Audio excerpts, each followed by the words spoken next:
5 flowers. So you're going to start with just a collection of flowers. You can find these outside, or these are from a bouquet that I had bought last week. So this is the flowers from that. So I'm going to prepare them, trim off the parts that I don't want. You want to trim at least the bottom of the stems off because those are wet and you kind of don't want those as part of it. So just trim it. And then you can use whatever paper, or you want something absorbent, so I used paper and paper towel because there is a little bit of liquid in the flowers still, so you want to kind of get that all out. So then I used a stack of books, and you want to layer I would layer like a couple like I do here, and then lay out your flowers.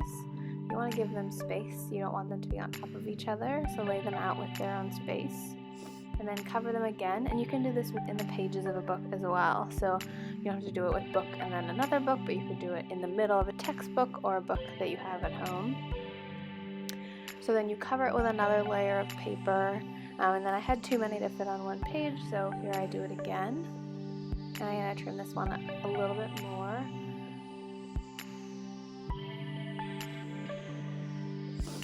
And some kinds of flowers work better than others, so it won't work perfectly for all the kinds of flowers or leaves that you have. But you can experiment with what you have, see what works best. So then I put my final book on top, and then I'll leave it. And I'm going to leave this one for 48 hours, but you can leave it for longer.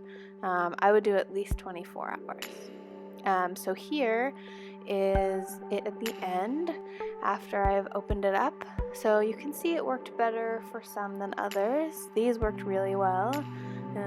So I'm going to set all of them aside. I'm going to do these again because I think they need a little bit more time. So I'll check on those again a little bit later.